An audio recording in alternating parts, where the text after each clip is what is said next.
Morning ಎಲ್ಲರಿಗೂ ನನ್ನ ಪ್ರೀತಿಯ ನಮಸ್ತೆ. ನಾನು Ashwini. Welcome to Ashwini vlogs. ಇವತ್ತಿನ ನಮ್ಮ ವ್ಲಾಗ್ ಸ್ಟಾರ್ಟ್ ನಮ್ಮ ಬ್ರೇಕ್ಫಾಸ್ಟ್ ಇಂದ. ನನಗೆ ಬೆಳಗಿನಿಂದ ಮಾತಾಡಿಗಾಗಲೇ ಇವತ್ತು ಹೇಗಾಗಿದೆ? ಒಳ್ಳೆದಾಗಿದೆ. ಸಿದ್ಧ ನಿನ್ಗೆ ಹೇಳು ಪ್ಲೀಸ್. ನೀನೊಂದು ಹೇಳಬೇಕು, ಹೇಳು.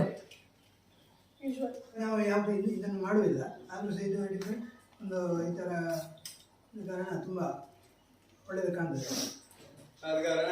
ಅಂದರೆ ಬಳ್ಳೆ ನಾವು ಜಿಲೇಬಿ ಎಲ್ಲ ಬೆಳಿಗ್ಗೆ ಮಾಡುವುದೇ ಇಲ್ಲ. ಇವತ್ತು ಇವಳು ಕಷ್ಟಪಟ್ಟು ಜಿಲೇಬಿ, ಸೇಮಿಗೆ, ಕಡಲೆ ಎಲ್ಲ ಹುರಿದು ಮಾಡಿದ್ದಾಳೆ ಅಂಚ ಬಳ್ಳೆ. ನಾವು ಜಿಲೇಬಿ ಎಲ್ಲ ಬೆಳಿಗ್ಗೆ ಉಪಹಾರಕ್ಕೆಲ್ಲ ಮಾಡುವುದಿಲ್ಲ, ಆದರೂ ಸಹ ಇವಳು ಕಷ್ಟ ಬಂದು ಜಿಲೇಬಿ, ಸೇಮಿಗೆ ಹುರಿದು ಎಲ್ಲ ಮಾಡಿದ್ದಾಳೆ. ತುಂಬ ಒಳ್ಳೆಯದಾಗಿದೆ.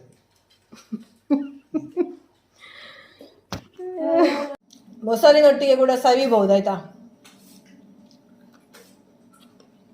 ಫ್ರೆಂಡ್ಸ್?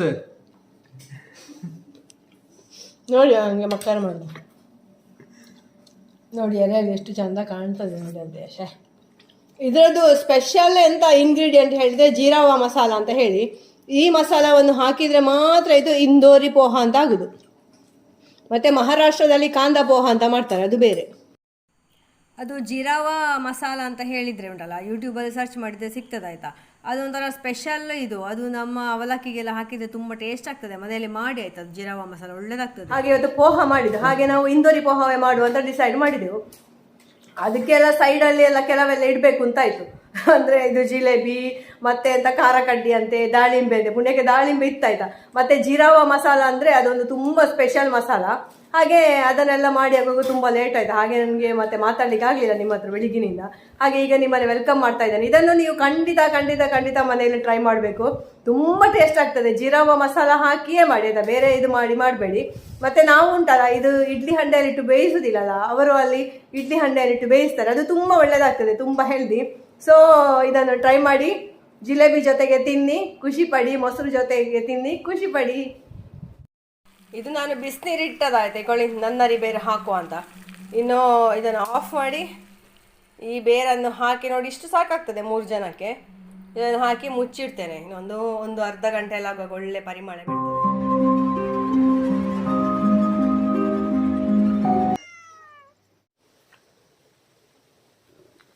ನಾನೀಗ ತೋಟಕ್ಕೆ ಹೊರಟದು ಅಂತ, ಸ್ವಲ್ಪ ಹಾಳೆ ಮತ್ತು ಸ್ವಲ್ಪ ಹುಲ್ಲೆಲ್ಲ ಮಾಡಿಕೊಂಡು ಬರುವ ಹೇಳಿ ಹೊರಟಿದ್ದೇನೆ. ಹೇಗೆ ಗೊತ್ತಲ್ಲ, ಕೈಯಲ್ಲಿ 2 ಟ್ರೈಪಾಡ್ ಮಾತ್ರ ಇಟ್ಕೊಂಡು ಹೊರಟಿದ್ದೇನೆ. ಕತ್ತಿಲ್ಲ.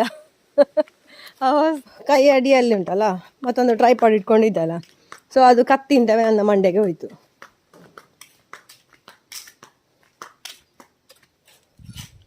ಇದು ನನ್ನ ಕತ್ತಿ.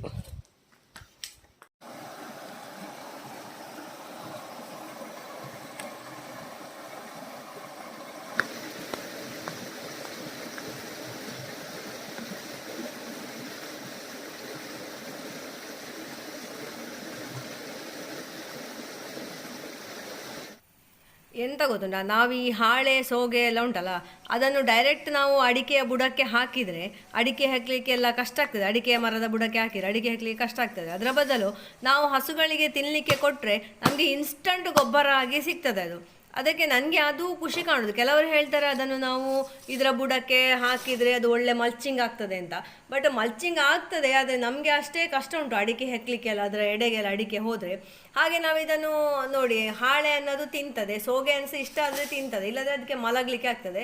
ನಮಗೆ 3 ತಿಂಗಳಲ್ಲಿ ಗೊಬ್ಬರ ಆಗ್ತದೆ. ಅದೇ ಅದನ್ನು ಬುಡದಲ್ಲಿಯೇ ಬಿಟ್ಟರೆ ಅಷ್ಟು ಬೇಗ ಅದು ಗೊಬ್ಬರ ಆಗುವುದಿಲ್ಲ, ಮಣ್ಣಲ್ಲಿ ಅಷ್ಟು ಬೇಗ ಮಿಕ್ಸ್ ಆಗುವುದಿಲ್ಲ. ಬೇಕಿದ್ರೆ ನೀವು ನೋಡಿ ಮನೆಯಲ್ಲಿ ಒಮ್ಮೆ.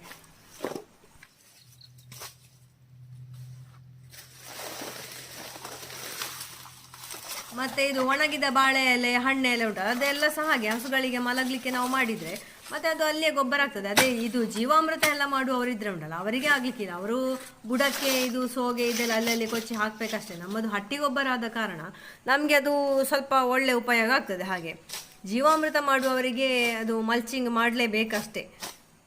ನಾವು ಮತ್ತು ಹೊರಗಿನಿಂದ ಸಹ ಸ್ವಲ್ಪ ಸೊಪ್ಪು ಇದೆಲ್ಲ ತಂದು ಹಟ್ಟಿಗೆಲ್ಲ ಹಾಕ್ತೇವಲ್ಲ, ಅದು ಒಳ್ಳೆ ಗೊಬ್ಬರ ಆಗ್ತದೆ. ಇದಕ್ಕೆಲ್ಲ ಉಂಟಲ್ಲ, ಅಡಿಕೆಗೆಲ್ಲ ಬುಡದಲ್ಲಿ ಫುಲ್ ಇರಬೇಕು. ಅದು ಎಲ್ಲಿ ಕರಗಿ ಮಾಯ ಆಗಿ ಹೋಗ್ತದೆ ಅಂತವೇ ಗೊತ್ತಾಗೋದಿಲ್ಲ ಅಂತ ಅಷ್ಟು ನಾವು ಗೊಬ್ಬರ ಎಲ್ಲ ಹಾಕ್ತೇವಲ್ಲ, ಅಲ್ಲಿ ನೋಡಿದರೆ ಎಂತ ಸೇರುವುದಿಲ್ಲ. ಹಾಗೆ ಅದನ್ನೆಲ್ಲ ನಾನು ತಂದು ಹಟ್ಟಿಗೆ ಹಾಕುವ, ಮತ್ತು ಸ್ವಲ್ಪ ಹುಲ್ಲೆಲ್ಲ ಇಲ್ಲಿ ಉಂಟಲ್ಲ, ಕೆಲವು ಕಾಡು ಬಲ್ಲೆಲ್ಲ ಉಂಟು, ಅದನ್ನು ನಮ್ಮ ಕೆಲಸದವನಿಗೆ ತರಲಿಕ್ಕೆ ಮನಸ್ಸೇ ಇಲ್ಲ. ಅವು ಪಂತಿ ಎಡ್ಡೆಜ್ಜಿ ಅಂತ ಹೇಳುದು. ಹಾಗೆ ಮತ್ತು ನನಗೆ ಪುರ್ಸೊತ್ತಾಗುವಾಗೆಲ್ಲ ನಾನು ಬಂದು ಅದನ್ನು ಹೆರ್ದು ರಾಶಿ ಇಡುದು. ನನಗೆ ತಲೆಯಲ್ಲಿ ಹೊತ್ತು ಕಟ್ಟ ಮಾಡಿ ಎಲ್ಲ ಗೊತ್ತಿಲ್ಲ, ಇನ್ನು ಕಲಿಬೇಕು. ಹಾಗೆ ಮತ್ತು ಅವನು ತಗೊಂಡು ಬರ್ತಾನೆ. ಈ ಹುಲ್ಲು ಉಂಟಲ್ಲ ಫ್ರೆಂಡ್ಸ್, ಈ ಹುಲ್ಲು ಬೆಳೆದ್ರೆ ನಮ್ಮ ಹಸುಗಳು ತಿನ್ನುವುದೇ ಇಲ್ಲ ಅಂತ, ಮತ್ತು ಅದಕ್ಕೆ ಲೂಸ್ ಮೋಷನ್ ಎಲ್ಲ ಸ್ಟಾರ್ಟ್ ಆಗ್ತದೆ. ನಮ್ಮ ಕೆಲಸದವ ಹೇಳಿದರೆ ಇಲ್ಲಿ ಕತ್ತಿಗೆ ಕಲ್ಲು ತಾಗ್ತದೆ, ಹಾಗೆ ಹೀಗೆ ಅಂತ ಹೇಳಿ ಇಲ್ಲಿ ಹರಿಯುವುದೇ ಇಲ್ಲ. ಅದಕ್ಕೆ ಈಗ ತಿಂದರೆ ತಿಂತಾರೆ, ಮತ್ತು ಇದು ಸಹ ಹಾಗೆ ಹಸುಗಳು ತಿನ್ನೋದೇ ಇಲ್ಲ. ಸೊ ಇಲ್ಲಿ ಎಲ್ಲ ಅಡಿಕೆ ಹತ್ತಲಿಕ್ಕೆ ಕಷ್ಟ ಆಗ್ತದೆ, ಅವನು ಬೇರೆ ಯಾರ್ದ ತೋಟಕ್ಕೆ ಹೋಗೋದು ಅಂತ. ಅದಕ್ಕೀಗ ನಾನು ಬಂದಿದ್ದೇನೆ. ಮೊನ್ನೆಯಿಂದ ರೆಸಿಪಿ ಗೌಜಿಯಲ್ಲಿ ಉಂಟಲ್ಲ, ತೋಟಕ್ಕೆ ನನಗೆ ಬರಲಿಕ್ಕೆ ಆಗಲಿಲ್ಲ, ಸ್ವಲ್ಪ ಈ ಕೆಲಸ ಎಲ್ಲ ಮಾಡಲಿಕ್ಕೆ ಆಗಲಿಲ್ಲ. ಅದಕ್ಕೆ ಇನ್ನು ಸ್ವಲ್ಪ ರೆಸಿಪಿ ಗೌಜಿ ಸ್ಟಾಪ್ ಮಾಡುವ ನಾವು, ಅಲ್ಲ, ನಮ್ಮ ತೋಟ ನಾವೇ ಕ್ಲೀನ್ ಮಾಡಬೇಕು.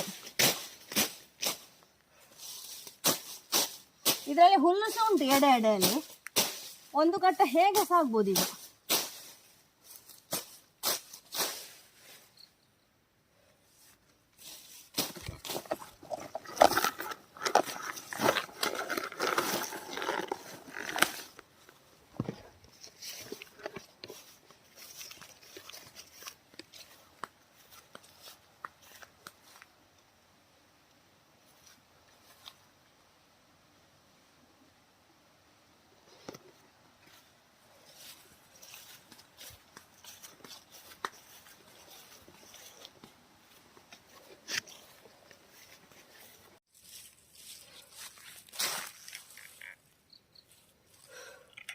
ಎಲ್ಲ ಕಾಯ್ತಾ ಇದ್ದಾರೆ, ಇವರೆಲ್ಲ ಕಾಯ್ತಾ ಇದ್ದಾರೆ ನೋಡಿ. ಹಂಚಿನ ಓ ಬೋಡೈಟ್ ವಾರಿಚಾಗ ಜಾದ ಬೋಡು. ಹಾಂ, ನಮ್ಮ ಬಂಟಿ ಬಾಬು ನೋಡಿ ತಾಚಿ ಪುಟ್ಟ.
ಇವತ್ತಿನ ವೆದರ್ ನೋಡಿ, ಮಳೆ ಇಲ್ಲ ಪುನಃ ಅಲ್ಲ.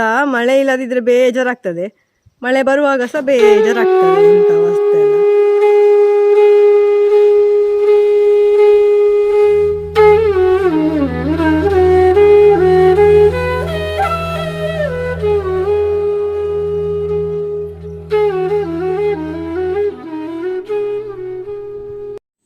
ಫ್ರೆಂಡ್ಸ್, ಇದೊಂದು ವೈರಲ್ ಹ್ಯಾಕ್ ಆಯ್ತಾ, ಕೋಲ್ಡ್ ಕಾಫಿ ಮಾಡೋದು. ಹಾಗೆ ಟ್ರೈ ಮಾಡಿದೆ ಹೇಗಾಗ್ತದೆ ನೋಡುವ ಅಂತ ಹೇಳಿ. ಸೊ ಇದನ್ನು ಕುಡಿತಾ ಇದನ್ನು ವ್ಲಾಗ್ ಸಹ ಎಂಡ್ ಮಾಡ್ತಾ ಇದ್ದೇನೆ. ನೋಡಿ ಎಷ್ಟು ಚಂದ ಕಾಣ್ತಾ ಉಂಟಲ್ಲ, ನೋಡುವಾಗಲೇ ಖುಷಿ ಆಗ್ತಾ ಉಂಟು. ಟೇಸ್ಟ್ ಹೇಗಿರ್ಬೋದಲ್ಲ.